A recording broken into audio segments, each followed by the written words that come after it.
Muy buenos días, estamos a jueves 14 de enero, espero que estén teniendo un día maravilloso. El día de hoy vamos a ver obviamente las efemérides, los problemas matemáticos, la actividad para iniciar el día, español, clasificar información, geografía, recursos naturales e historia por culpa de un pastelero.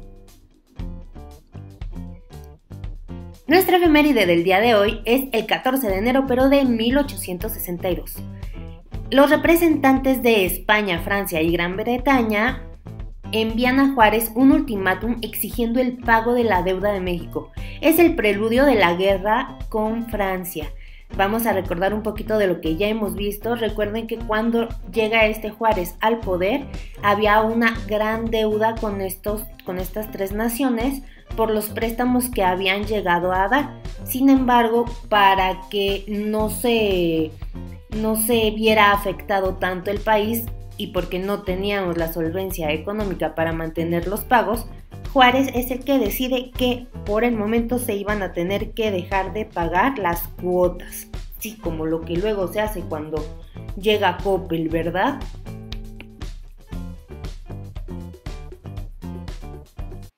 Y pues vamos a ver un pequeño videíto.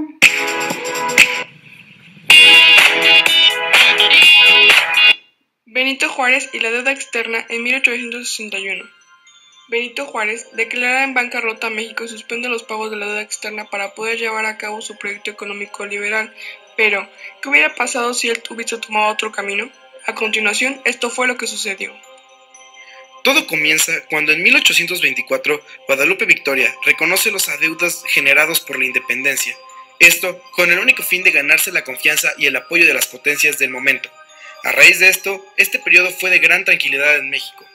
Con el tiempo, Francia declaró adeudos a particulares, lo cual desencadenó en la Guerra de los Pasteles en 1838, lo que generó gran presión por parte de España, Gran Bretaña y Francia. La siguiente parte está marcada por dos factores muy importantes. El primero fue la tensión que se generó en los dos bandos dominantes. Por un lado, los liberales que querían el apoyo de Estados Unidos y por el otro estaban los conservadores que buscaban el europeo.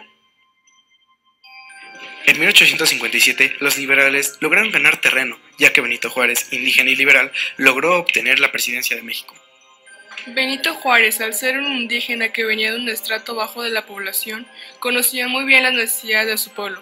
Por lo tanto, desde que entró al poder buscó mejorar la situación económica de su país. En 1861, Benito Juárez, armado con su mejor diplomático, Manuel Doblado, hizo las negociaciones con las tres potencias, obteniendo un trato que favorecía a México. Históricamente, dicho trato consistió en la suspensión de los pagos de la deuda. Este fue aceptado por España y Gran Bretaña, pero Francia, quien era el mínimo acreedor de la deuda, fue el único que decidió no aceptarlo, lo que ocasionó la segunda intervención de Francia en México, con la cual se logró plantar en 1864 a Maximiliano de Habsburgo como emperador de México. Esto duró solo algunos años, ya que en 1867 Benito Juárez recuperó la presidencia y dictó pena de muerte a Maximiliano de Habsburgo. Es imposible rastrear la historia, y para bien o para mal, la decisión de Benito Juárez repercute hasta hoy en día, y no hay nada que podamos hacer, excepto suponer con estos tres posibles escenarios lo que pudo ser de México si Benito Juárez hubiera elegido otro camino. El primer escenario hubiese sido ofrecerles territorio. Esta medida ya se había usado antes, por lo tanto usarla de nuevo no hubiera sido nada fuera de lo normal. En este caso cederíamos a Tamaulipas, ya que en ese momento de la historia había hecho intentos por independizarse, y lo único que generaba eran conflictos, una constante fuga de recursos que no eran necesarios para México.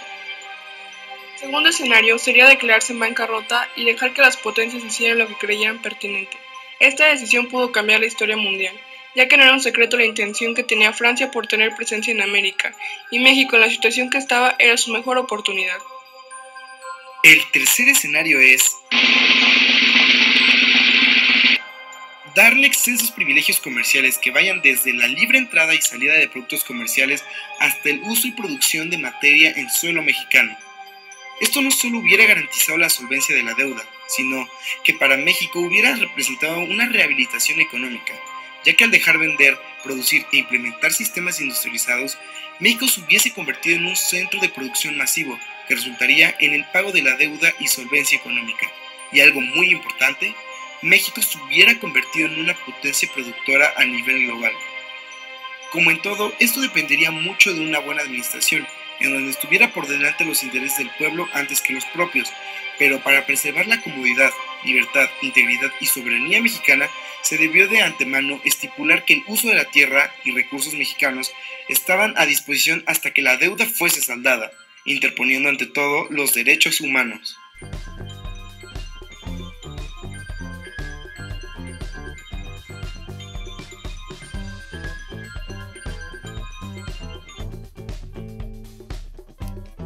Y pues efectivamente, a lo mejor no tuvimos como que las mejores formas de llevar a cabo una deuda como la que tenemos.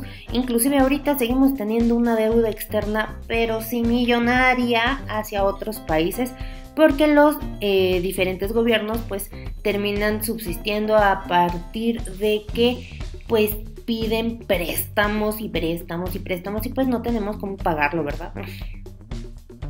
Ahora sí, vámonos con los problemas matemáticos. Recuerda anotar datos, operación y resultado. Mi primer problema dice, para preparar 1 litro de leche quemada se necesitan 2.5 litros de leche fresca. ¿Cuánta leche fresca se necesita para preparar 7 litros de leche quemada? Recuerden que para poder realizar esto, primero debemos de saber cuánto es 1 litro, cuánto se necesitaba, cuánto necesitamos. Bueno, en este caso ya sabemos que tenemos los datos de 1 litro de leche quemada, se necesitan 2.5, entonces ya tenemos cuánto se necesita para 1 litro de leche quemada. Si me están pidiendo 7 litros de leche quemada, entonces es sencillo, ¿verdad? Vamos a realizar una pequeña multiplicación. ¿Por qué? Porque si 1 litro equivale a 2.5 litros de leche quemada, entonces 7 litros de leche quemada lo voy a multiplicar igual por 2.5. Número 2. Don Toño recogió 937 huevos de sus gallinas y con ellos va a llenar cajas con 15 huevos cada uno. ¿Cuántas cajas puede llenar? ¿Cuántos huevos le sobrarán? Recuerden que en esto estamos haciendo una repartición. ¿Y cuál es la operación matemática para hacer reparticiones? Exactamente la división. Entonces, los dos datos que nos están dando, 937 y hay 15 huevos en cada una, entonces vamos a dividirlo. 937 entre 15. Recuerden que necesito ver las operaciones bien completas, no nada más me pueden poner así 937 entre 15 igual a... ¿Sale? Y recuerden que el resto es lo que va a sobrar. En este caso también es una pregunta que nos están dando, ¿cuántos huevos le sobran? No vamos a utilizar el punto decimal, sino nos vamos a quedar hasta donde ya no podamos realizar más la división. Y ese va a ser nuestro resultado de la segunda pregunta, es mi resto. Número 3. En un club deportivo hay 72 niños y quieren organizar un campeonato de fútbol. Han decidido que cada equipo tenga 11 jugadores y que los niños que sobren sean árbitros. ¿Cuántos equipos formarán? ¿Cuántos niños sobran para arbitrar los partidos? Es igual una repartición, se van a repartir en total todos los niños. ¿Y cuáles son mis dos datos? 72 niños y 11 en cada equipo. Entonces vamos a dividir 72 entre 11. Ahora sí, para iniciar el día. Hoy es una actividad bastante sencilla. Me van a escribir lo que hicieron en sus vacaciones. Las cosas que hice en mis vacaciones fueron, y a ustedes me las deben de escribir. Recuerden tener mucho cuidado con su ortografía y utilizar los signos de puntuación. También lo que más me gustó, ¿qué fue lo que más les gustó durante estas vacaciones? Si visitaron algún tipo de lugar, que espero que lo hayan hecho, si lo llegaron a hacer, aunque sea el parque o aunque sea el centro comercial, si llegaron a salir, pónganlo aquí, pero recuerden que si vamos a salir debemos de tener todas las medidas de seguridad por la pandemia.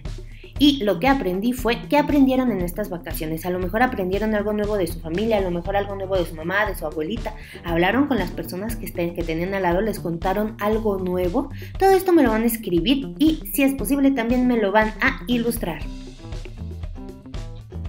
Ahora sí, mi primer tema es español, clasificar información. vamos a escribir en nuestro cuaderno una pequeña información de lo que significa esto. Clasificar información consiste en agrupar o separar datos del mismo tipo, porque cumplen funciones diferentes. Las clasificaciones ayudan a ordenar ideas, comparar, relacionar datos y conceptos. Si se fijan, inclusive una información es el título. Por ejemplo, aquí dice, escribe un título aquí. ¿Qué título se podría haber puesto? El título es una de las ideas principales. Recuerden que nosotros tenemos ideas principales e ideas secundarias.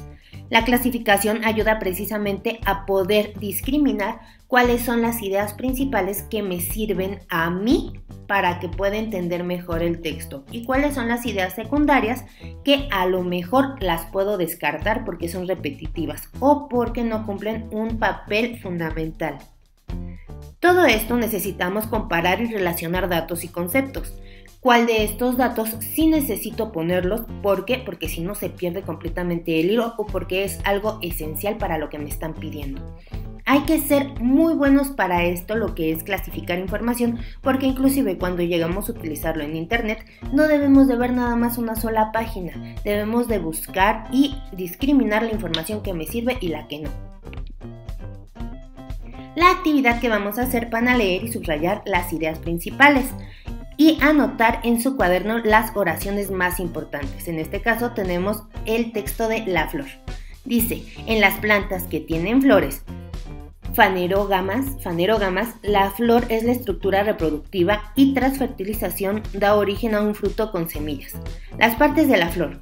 La flor está conformada por las partes reproductoras, el órgano masculino o estambres y el órgano femenino o pistilo, y las partes no reproductoras como el cáliz y la corola.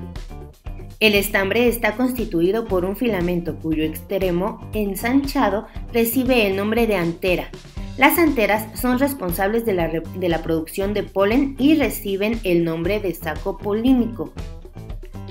El pistilo tiene 3 partes, el estigma, que es la superficie sobre la cual aterrizan los granos de polen, en el cual tienen la germinación.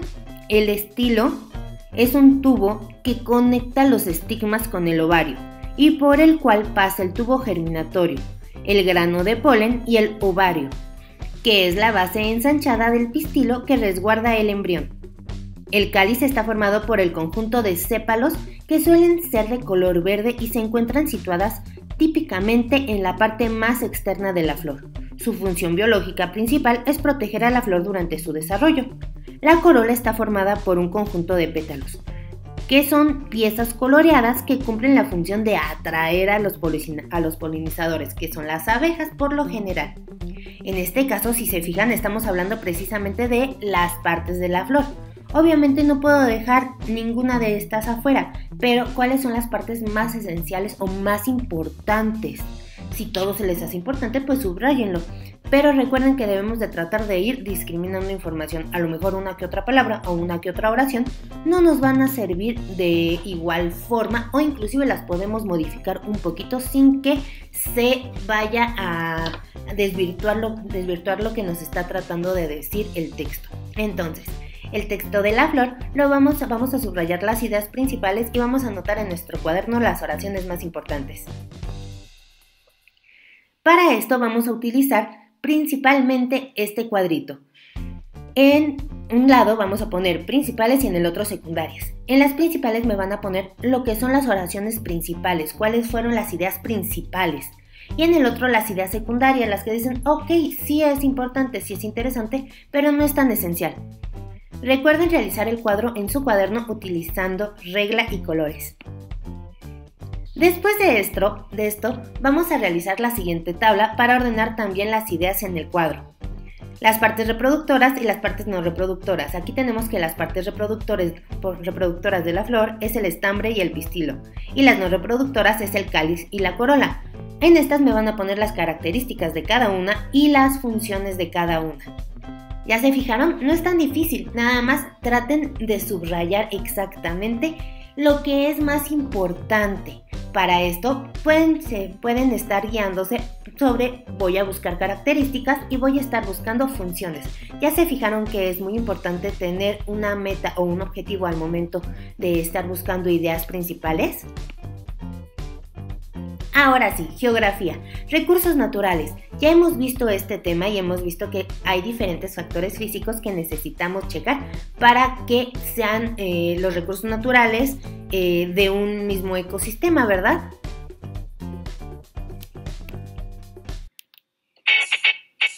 Las regiones naturales o ecosistemas son grandes áreas que comparten características como clima, relieve, flora y fauna.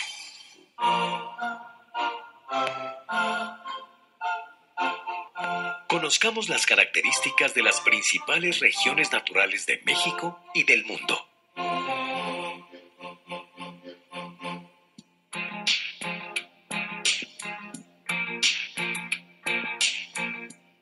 La tundra. La tundra es una región de bajas temperaturas que rodea los polos. Su clima se define como polar ya que es muy frío durante todo el año. Sus laderas y montañas están cubiertas de hielo. Esto provoca que la vegetación sea escasa la mayor parte del año. Sin embargo, algunos animales del Polo Norte, como el reno, las focas y los osos polares, se han adaptado a vivir en la tundra.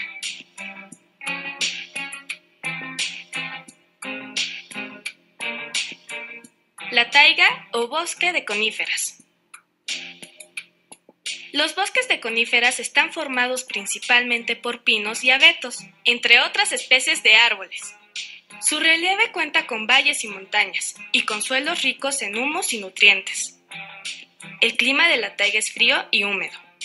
Entre la fauna que habita en el bosque de coníferas podemos encontrar osos negros, venados y lobos, además de otras especies.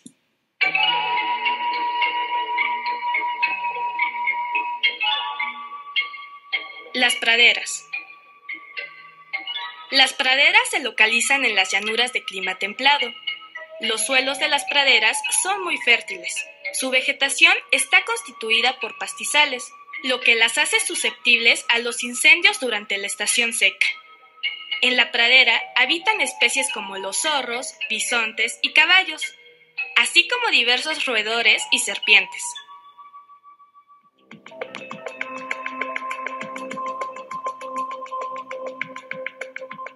El desierto. Los desiertos son las regiones más secas del planeta.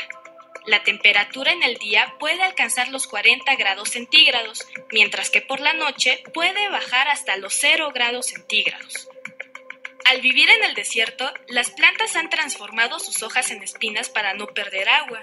Ejemplos de estas plantas son los cactus y las biznagas.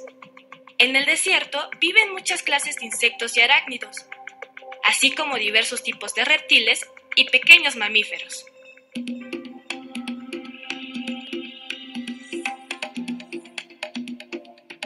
La sabana. Las sabanas son llanuras con clima tropical, altas temperaturas y temporadas húmedas y secas, con vastos pastizales y arbustos.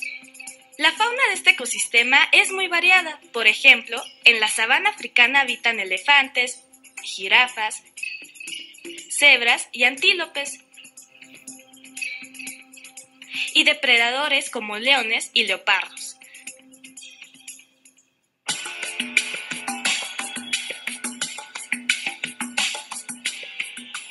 La selva.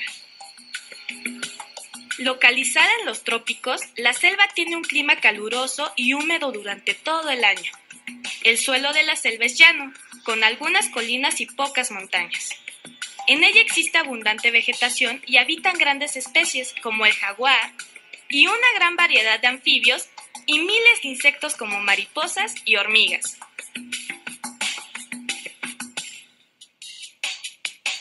Regresa a tu libro y realiza las actividades.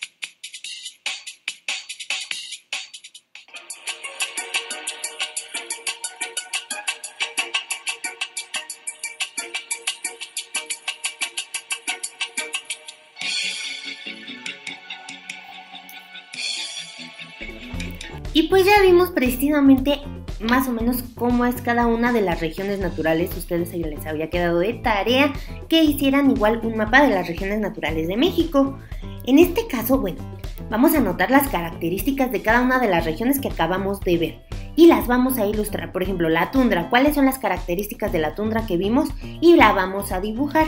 Si ustedes tienen a lo mejor a la mano alguna revista o algo para que lo puedan recortar e ilustrar, también no hay ningún problema, pero de preferencia vamos a irlo dibujando.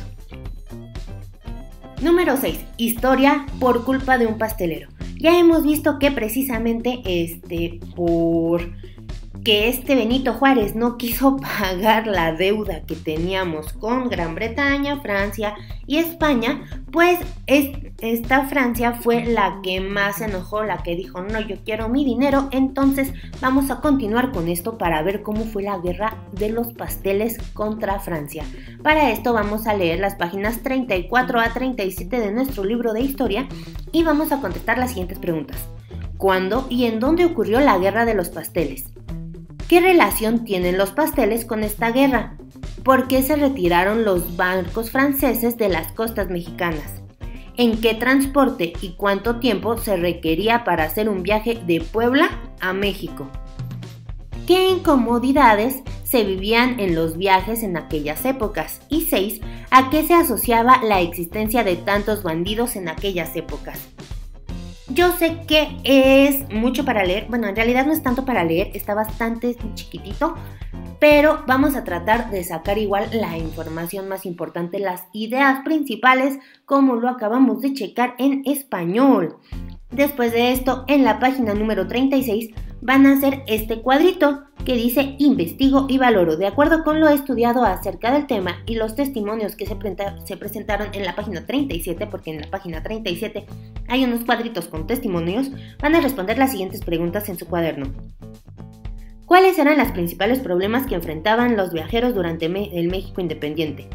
¿Cuáles eran las formas de viajar durante la primera mitad del siglo XIX? ¿Cuáles fueron las causas del bandolerismo de la época y por qué los bandoleros podían actuar con tanta libertad? Y la última, piensa en los viajes del presente.